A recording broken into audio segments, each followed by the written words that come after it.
Hello authors, I'm Joanne Morrell, children's and young adult fiction writer and author of short non-fiction for authors. Thanks for joining me for the Hybrid Author podcast, sharing interviews from industry professionals to help you forge a career as a hybrid author, both independently and traditionally publishing your books. You can get the show notes for each episode and sign up for your free author pass over at the Hybrid Author website to discover your writing process, get tips on how to publish productively, and get comfortable promoting your books at www.hybridauthor.com.au. Let's crack on with the episode.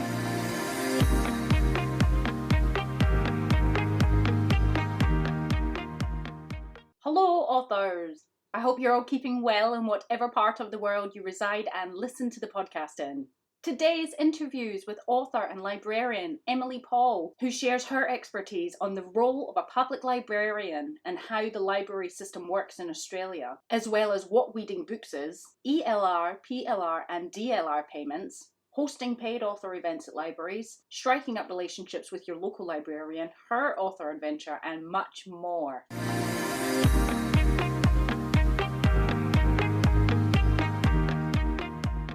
So in my author adventure this week, it's been a pretty exciting one. If you follow me on social media, you will have seen that my picture book, The Shouting Family, made the long list in the Squibbie, that's Australia and New Zealand, Larrikin Publishing House picture book and graphic novel competition. So this was a competition that was run for Australian Squibbies and New Zealand Squibbies. I think it was in April, and I wrote this picture book. One of the podcasts way back then probably talked about me submitting it, and I'm just stoked to see that it got longlisted. So I've had a lot of congratulations from that. Yeah, recognition as well, which is great. I'm glad they enjoyed it. I also received my literary speed dating results from the ASA Literary Speed Dating event, which was held last week. I say young middle grade series, although I'm starting to learn I think it's actually a junior fiction series. I'm saying upper junior fiction, lower middle grade series. Anyway, last week wasn't a match with the agent, Melanie Estelle. She did make a comment which helped me rewrite the pitch before I pitched the University of Queensland Press publisher, Claire Hume, who I think I mentioned last week. She liked my idea and she wants to see my work. So I'm just doing the final touches, and then the full manuscript's been requested, as well as a synopsis and cover letter. So I've got to get that over to Claire, and everybody keep your fingers crossed for me. One thing I did want to mention is this week has been as close to succeeding in my children's and young adult, traditional representation goal. I've been looking for traditional representation for my children's and young adult work, which will make me a fully fledged hybrid author once I get a publishing deal here, because I self-publish non-fiction. I put that out myself, and I want traditional representation for my children's work. So once that happens, then I will be a hybrid author. But as it is so near, I just had this overcoming feeling, this overwhelming feeling of thinking, someone's interested in my work.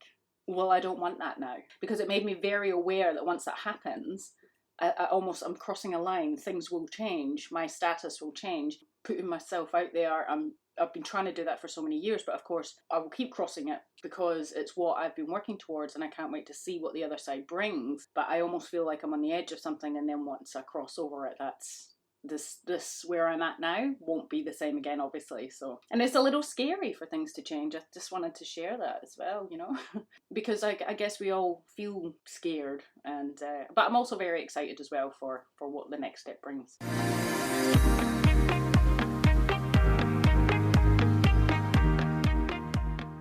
So if you love the podcast or any of the episodes has helped you further in your author career, you can now pay it forward by buying me a coffee over at www.buymeacoffee.com/thehybridauthor. Capital T, all caps hybrid, and capital A for author. So the links for that can be found in the show notes and at the top of my social media pages. So hopefully by me adding this link in these areas, you can simply click on it and go to the page to let me know. Or you can leave me a review. Pay it forward by leaving me a review on whatever platform you listen to the podcast on. Nothing big, just a line or two to let me and others who write like you know how the podcast is helping further your author career. Let's all support each other. So that's enough from me. Let's crack on with the episode.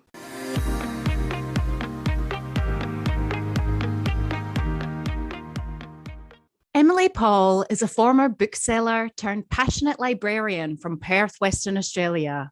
She writes short stories and historical fiction and was highly commended in the 2021 Fogarty Literary Award for her historical fiction manuscript, The Good Daughter. Her debut collection of short stories, Well Behaved Women, was published by Margaret River Press in 2019. When she's not writing, she can usually be found with her nose in a book. And we all join you there, Emily. Welcome to the Hybrid Author Podcast.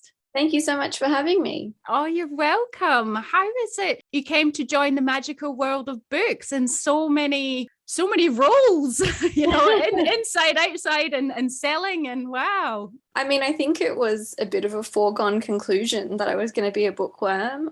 My grandfather used to teach English literature. My mum is a huge reader. I've just, seen people reading books and loving books my whole life. But it wasn't until I got to having to choose what I wanted to do for uni, the first time around that I went to uni anyway, because I've now done 3 degrees. But the first time around, I was sort of trying to think about what I could apply to do. And I hadn't really considered the world of books as being an option to study until I remember sitting in the chemistry lab at high school and talking to my friend and trying to convince her that she should become a book editor because she loved reading so much. And then the more I was talking about it, the more I realized I was actually convincing myself that books and reading and related fields was a legitimate career, because I think before then I had this very traditional idea of what career I should go into. Just to give you an idea, at various times I have wanted to be a Japanese teacher, which, considering I've now forgotten all the Japanese I ever learned, seems ridiculous. At one point I wanted to be a chiropractor. And so it's kind of a pattern for me over my whole life, that the things that have been important to me from being the customer side of things, both when it came to writing books and when it came to being a librarian, it took me a really long time to twig that was something that I could go over the other side of the counter and be the person delivering that service. Yeah, so that's sort of how I came to the world of books. And then, from there I did my creative writing degree. I got a job in a bookshop. The job in a bookshop became a job in a different bookshop that was a library supply company. From there, I spent a lot of time talking to librarians, trying to get them to buy books. And I thought, wow, librarians are really the best people. So I went and did my librarian's degree. I did my Master of Information Studies. Now I'm working part-time in a library, and I'm really glad that this is the path that I've gone on. Sorry, I know that's a really long answer to your question. No, it's great. I'm so envious that you've had all these roles that I would just I just would love to have myself, bookseller, librarian. These are the people that are in my kind of world, and I just think it all looks amazing. So that's great that you've had a turn at being them all. Yes, I could talk to you about so much today, but we're going to focus in on your career as a public librarian. So can you tell us what the public librarian role entails, like the day-to-day? Or Well, I mean, so this is the thing, isn't it? From the outside, I think people think librarians sit around cataloguing books, shelve books, shush people. Yeah, that's the stereotype, yes. Yeah, there's the stereotype, isn't there? Libraries are quiet spaces, and it's full of people reading and using computers and studying. And there is that. The sort of foundation of public libraries is that we're there to facilitate access to information, is one of our primary goals, and also to support community building and support people's self-education, facilitate their access to books for education. So it really depends on the public library that you work in, what the role of the public librarian is. Certainly where I am, I do 19 hours a week as my base level, and I'm one of a few librarians at my branch. So there's my branch librarian, and then there's myself. And you never know on the day that you turn up for work what it is that you might be asked to do. We do all sorts of different things. So I'm involved in collection maintenance, which involves a lot of weeding, which horrifies people because it's essentially throwing books away. So if you can imagine, how many books are published all the time. I'm sure you can. You've probably encountered these massive TBRs that people have. You know, we're getting thousands of books through a year, and we're not this infinite repository of books. So if we're getting 1,000 books in a year, we kind of have to get rid of 1,000 other books to make room for them on the shelves. Managing holds queues can be challenging. You can imagine, you know, Trent Dalton put out love stories earlier in the year, and we may get one copy per branch, but that's not enough to get people reading them as quickly as they would like to be reading it. So we might end up with 12 copies. And by the time the demand runs out, what are we going to do with all those 12 copies? So then we might have to get rid of 8 of them. And people are just horrified, I think, by the concept of weeding. Unless they've been faced with the challenge of it from the inside. Yeah, well, I never actually thought of it too much. So, you know, we constructed the questions the other day, and I just thought, spend a lot of time in libraries. You know, I go there to write on the days that I can, and the, you know, the kids are in school, and it's very much what you're saying. It's not a quiet place. It is Thursdays is and I used to also go there with my children when they were younger, you know, the rhyme time and the story time, and that kicks off when you're sort of working, and there's the knitting club, and there's all sorts of clubs and things going on, and there is a lot of chatter, and that's what happens, and it is definitely a community space. And I did think the other day, I thought, you know, I do know how many books are out in the world. Sometimes I feel overwhelmed by it, you know, as someone who's trying to write a book. I'm like, how will it be in amongst all this world, you know, with a million books? But then I did think, what actually does happen in libraries with the books to make room for the new books, I suppose, as well. So yeah, that's obviously your job sometimes. Yeah. So I do a lot of actioning reports based on items that maybe haven't been borrowed in 12 months. And so sometimes that's a process of, you go to the shelf, you find the book, you open it, and there's a big, horrible, formerly wet food stain in the middle of it. And you go, well, that's why that book hasn't been out in 12 months. And obviously we don't want to then put that one in the book sale. Yeah. So we're actually putting quite a lot of books in the bin, which, you know, I wish there was a better environmental alternative. Maybe somebody's coming up with one somewhere along the way, but you can't really recycle them once they've been covered and had tags and things put on them either. So there's that too. But yeah, like you say, I mean, libraries are fairly noisy places. I do story time once a week.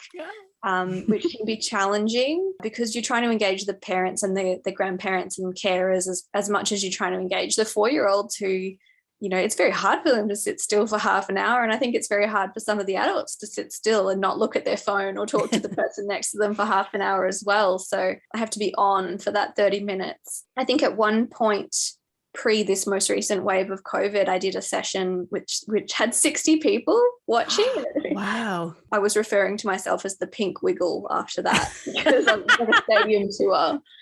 So that was the highlight. And then now with this wave of COVID, I have sometimes had sessions where there was only 6 people. So that's quite nice. And then they get their little craft activity to take home. Yeah. So I do all sorts of things. You know, I've been involved in author events. I've been involved in, I'm currently supervising a prac student along with some other members of my team. So that's been really interesting. And I'm very passionate about something called Reader's Advisory, which is suggesting books to people based on the other books that they've enjoyed. Wow, that's interesting. Yeah, we did some courses to support that, and I've designed a service where people can request a tailored reading list based on what they're in the mood for on that particular day. So that's my fantastic. Yeah. So it's just long answer. for like regular members of the library can come and request that service from you? They do need to have a library card for our library service. Yeah. But they can join up as long as they've got a residential address in WA. You can actually join any public library in WA. You don't have to be a member of that council. Yeah. No, that's amazing. Yeah, it's very varied as well. And I would say even the ladies or the library staff that's there stocking the books, sometimes are they volunteers? I know in another local library, like for putting the books away, can you get volunteers in the libraries? Yeah, shelving, yeah. Yeah, where I am, volunteers do a lot of the shelving. Staff do a lot of the shelving too, because sometimes you just get that real quiet period and making everything look nice and tidy can be very satisfying. Volunteers are a big part of libraries. They do all sorts of things. I know of some councils where the Books on Wheels program is completely administered by volunteers as well. I'm a bit passionate about volunteering as well, because that's the area of research that my mum did her PhD on, and my grandmother used to work for Volunteering WA. So that's it's amazing. really cool to be able to work with so many amazing volunteers. Well, it goes back to us saying like the stereotype of libraries being like the quiet place, and then the stereotype of librarians being the shh and putting the books away, when in fact they're actually in front of the community these days, facilitating sessions and hosting events and just working sort of in the community and customer service, and books is there, but it's not the main part of the job, which is incredible. So back to talking about weeding and books and libraries and stock, and obviously, so what you were saying, when you review the books, I take it, have you got like categories or lists or something? Like these are all the new ones. So you probably, does it go on like a yearly thing? These books have been around for a long time. We've got to check the damage of them, or if they've been taken out in a year, that's how it's determined what books are weeded. When I'm weeding, I look at a few things. How often has it been borrowed? How many times has it been borrowed? Because you can imagine if it's been through 40 or 50 different people's hands, it's going to be looking pretty grubby. The age of it, certainly, and also like, is it in a series? Because we don't want to create a gap. Let's take out the third book in the Vera series, and then everybody reads 1 and 2, and now they want book 3, and we've got to purchase 4 more copies. That can cause a problem. Although we do have access to the interlibrary loan system, where we can get things from other libraries in WA as long as it was purchased with state library funding. So basically, though, books come from 2 different streams of revenue: your local council money and your allocation from the state library. Yeah, that's amazing. How do books become available in libraries? Do libraries sort of browse and buy from specific catalogues at certain times of the year, that kind of thing? How does someone's book end up in a library?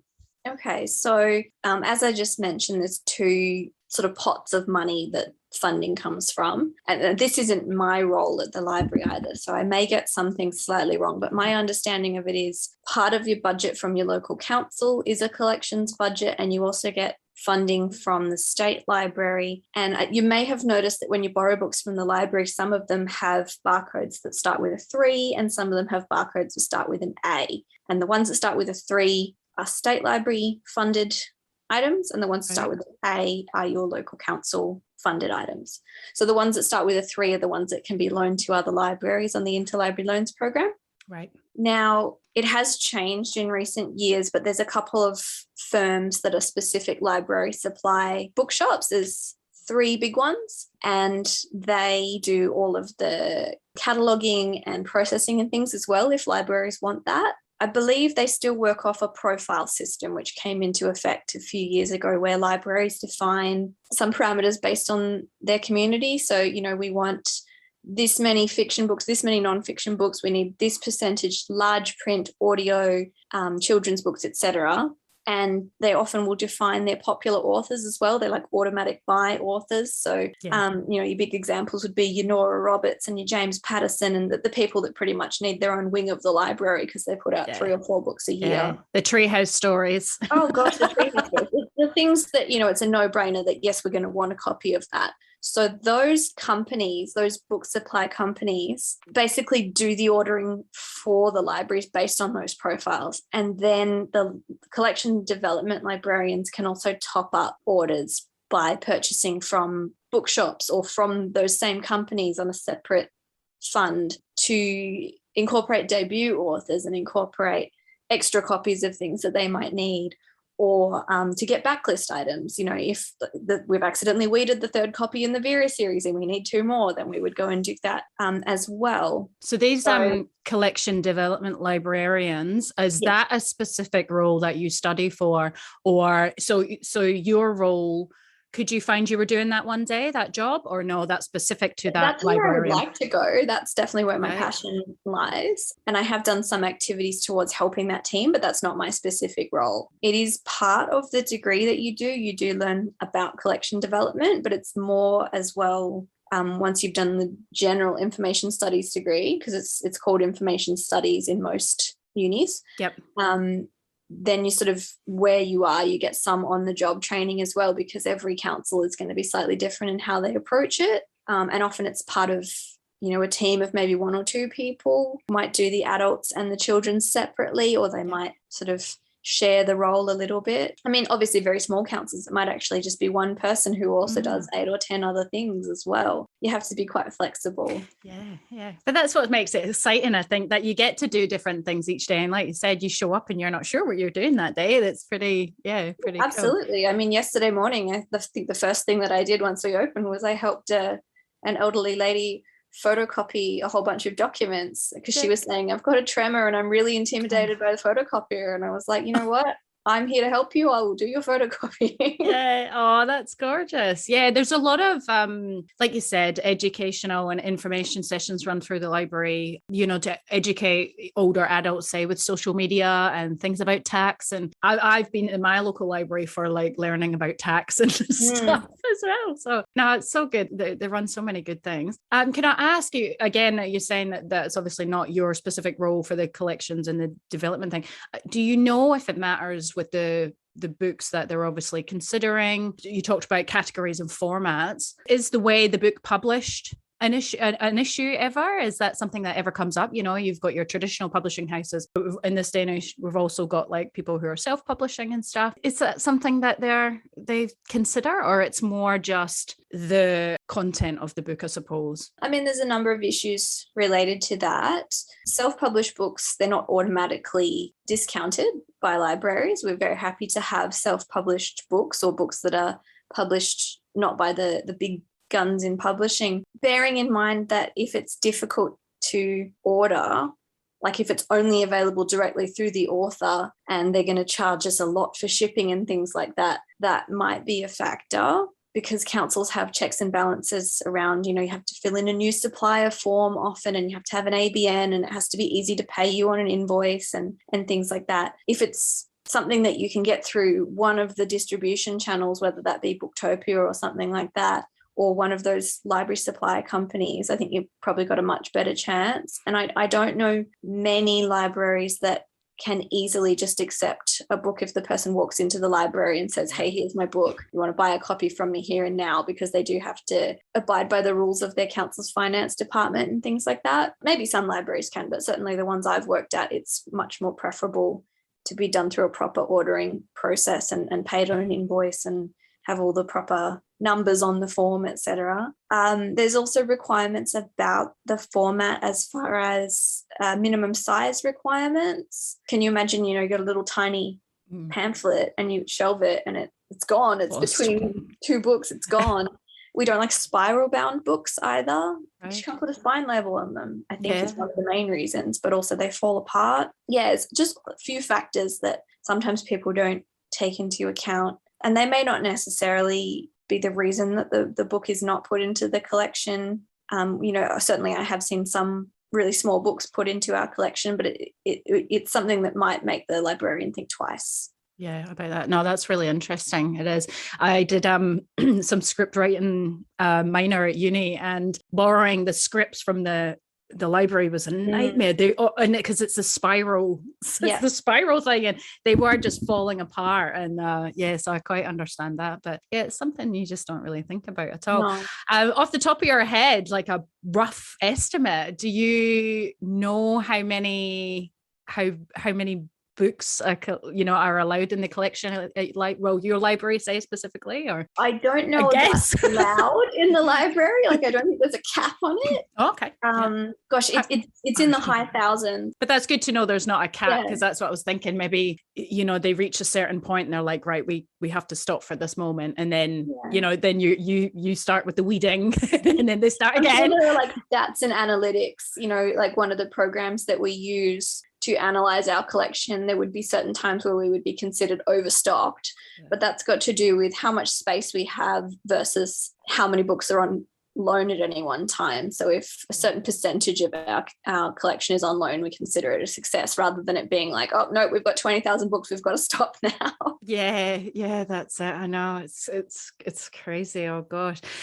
So speaking about loaning and borrowing from library and things, and I do all sorts. I borrow print books and ebooks and audiobooks from the library. I love borrow books. I'm a very big fan of that. And I also run a book club with the book, is it Books in a Bag or Bags in a Books or something like that? So yeah, we're very much a part of the library. And in Australia, authors really lucky to be able to claim, educational lending rights, ELR, and public lending rights, PLR, from our libraries for our print version of the books. Now, it's something I know the ASA are fighting for, and it's a big thing that's kind of up in the air at the moment because of COVID and all sorts of things. But digital lending rights for us at the moment, for authors who say, I've got an audiobook in the library or an ebook, they like the educational and the public lending rights where they receive a little bit of money when it gets borrowed from the library. That's not the case right now for their digital formats. Do you know much about that in the way of authors sort of lending, digital lending rights in general? Is there much talk amongst that between librarians, or any moves forward?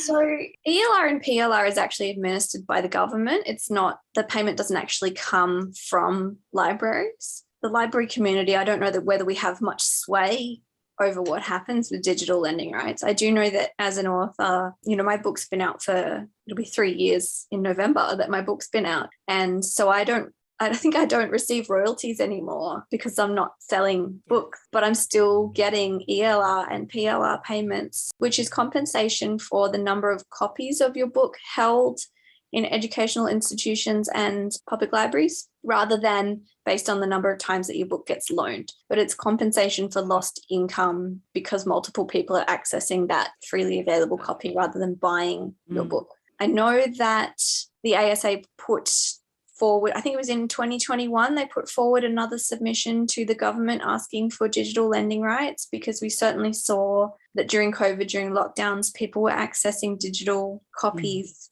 more and more, particularly when the library was closed and the only thing they could access was the digital copy. And I don't think that's going to go away. I think that the more people we educate about how to use these platforms, the more use they're going to get. It's never going to completely do away with physical copies, except maybe in the case of audiobook CDs, they might go away. Yeah. But not for a very, very long time. But yeah, I mean, I'm certainly all for digital lending rights. And I have never had a conversation with a librarian that has gone, oh no, we can't have digital lending rights. No, that's it, yeah. So I don't think the library community are necessarily opposed to it, but it's not something that we actually have much control over as far as I'm aware. I have spoke to somebody about it before. I feel like it could have been the copyright agency or something like that when I did a podcast episode on PLR and ELR. I wasn't aware of that at all. So I think that's fantastic that we have that, because a lot of countries don't at all either. Really so yeah, we are.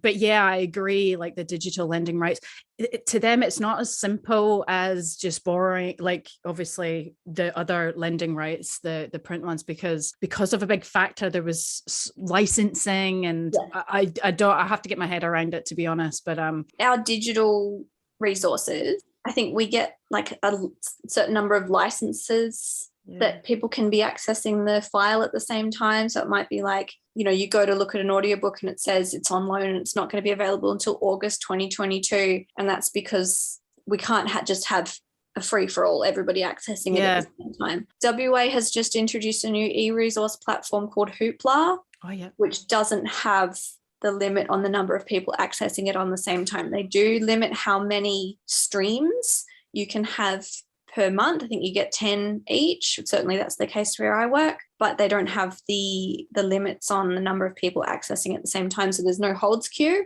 which is great. And there's a lot of Fremantle Press titles on Hoopla. I was really happy to see. Yeah. So because all the different platforms would have different rules like that, I imagine it would be a bit of a headache to survey. Yeah.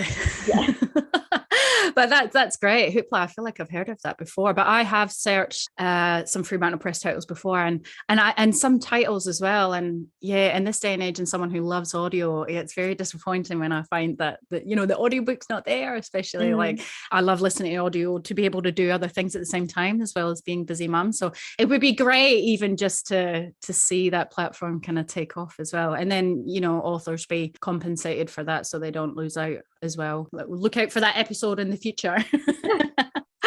We've obviously talked about your role as a public librarian, and you've mentioned, you wear different hats at work, and you've hosted author events there, and you've done things like that. What is the process there when it comes to, say, workshops or talks or book launches or author events that are held at the library? How does that come about? Is that something that, again, do the libraries pay authors to come and do this, or is there a budget for these things, or is it just authors off the street coming to ask if they can host events there? How does that sort of work in the library system? There is no one size fits all answer for this, unfortunately. I mean, again, it comes down to what you've got in your budget. Some libraries are very lucky to have a specific budget for events. Other libraries, they've got to make do with what they've got. So I think, while personally as an author, I'm all for authors getting paid ASA rates, I think the individual author's got to make the choice. Do they want to do an event at their library because they value that part of their community, regardless of whether or not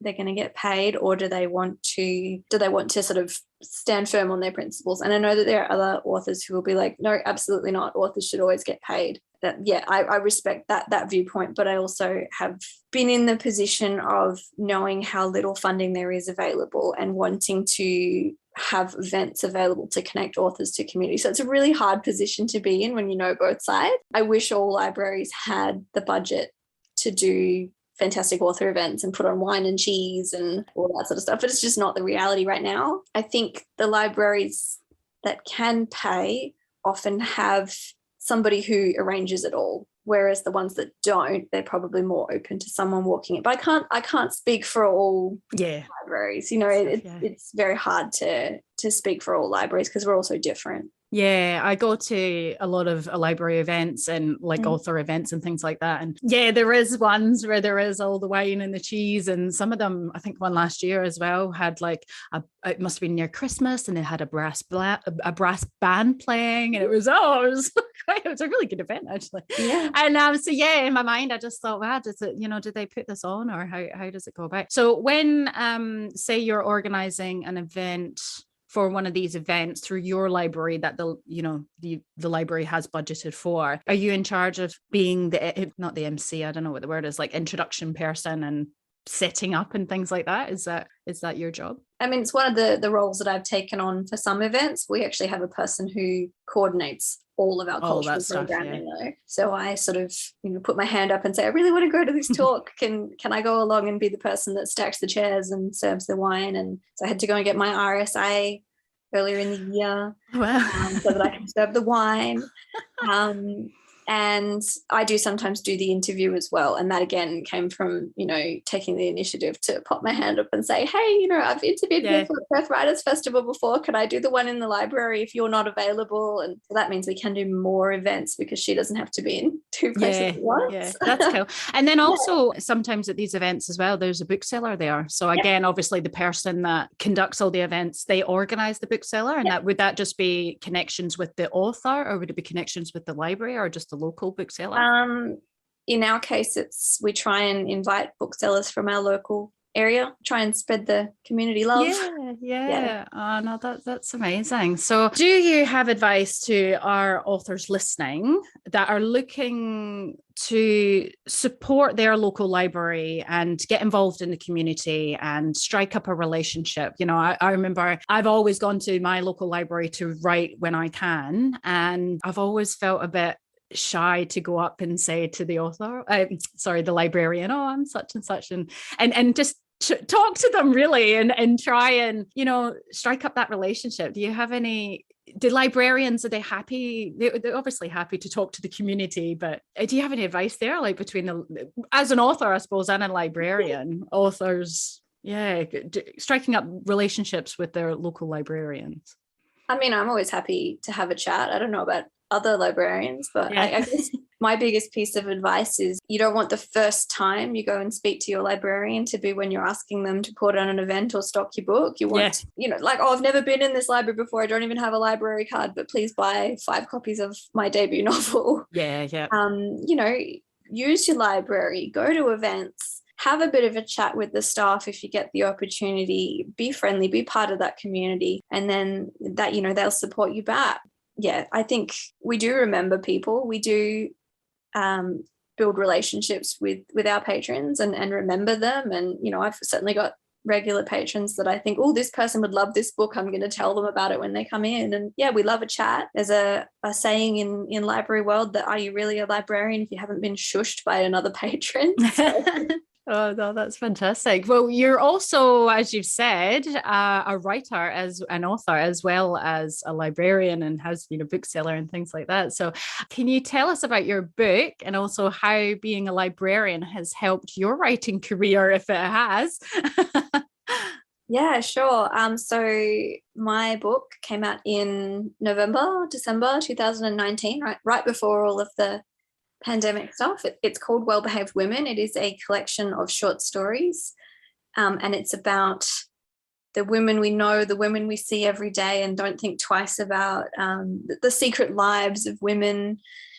I think it's about 17, but it has been a long time since I've been working on it. 17 short stories that were written over 10 years of writing. So the earliest one, I think, that was included in the collection was probably written while I was doing my undergraduate degree, so around 2009. And the latest one was written in the lead up to submitting the final work to the publisher. I worked with local author Laurie Steed on a mentorship program to get the book ready for publication, and was lucky enough to be part of a project that Margaret River Press ran where they paired 3 emerging short story writers up with 3 mentors. So the other 2 books that were part of that project were Fabulous Lives by Bindi Pritchard, which came out before mine, and then Sky Glow by Leslie Teal, which came out after mine. I hope I'm pronouncing Leslie's surname right. It's when you only know people online, and I think that's how you say someone's name.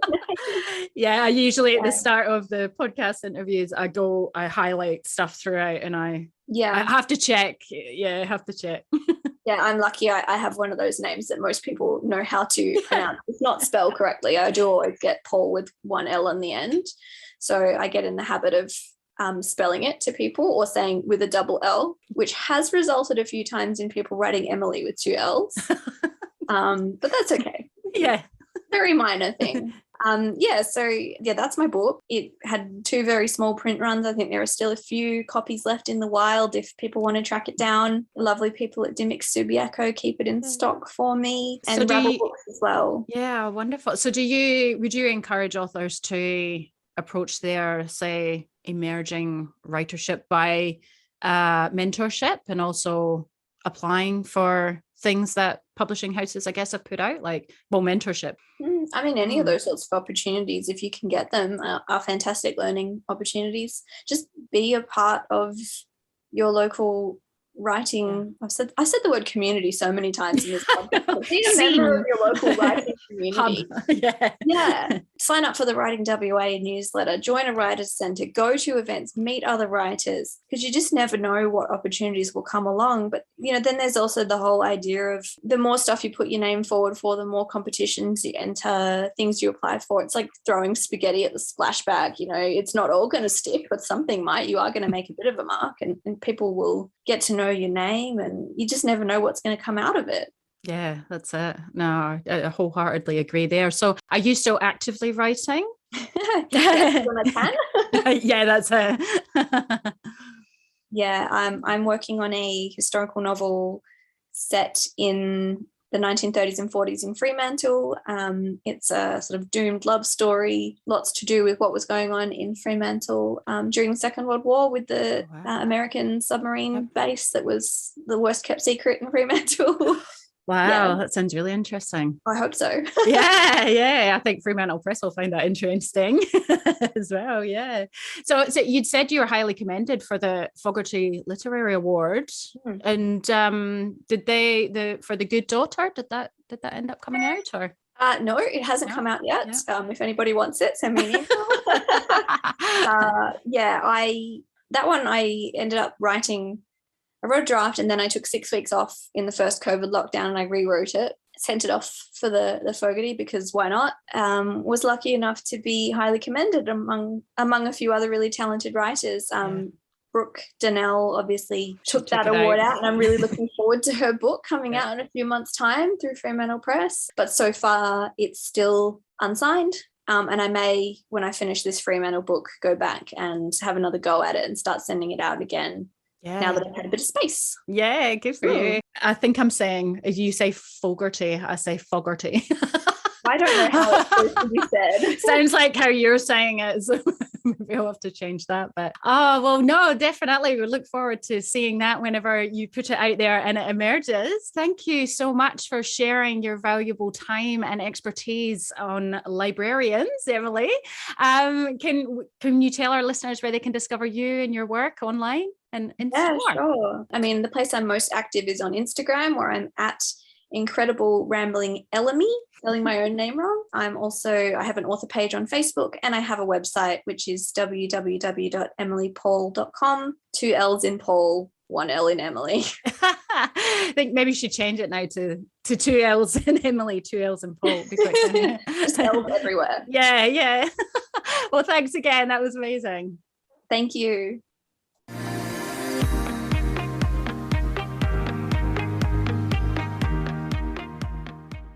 So there you have it, folks. The wise and wonderful information shared there from the lovely Emily Paull. And if you haven't seen any of her work, then check her out now. Next time on the Hybrid Author Podcast, we have adult and children's author Michelle Ellie Royce, who's going to be talking to us on going hybrid and why, after being traditionally published for the first lot of her books, she's taken the plunge with her new junior fiction series and started publishing her own work. That's it from me.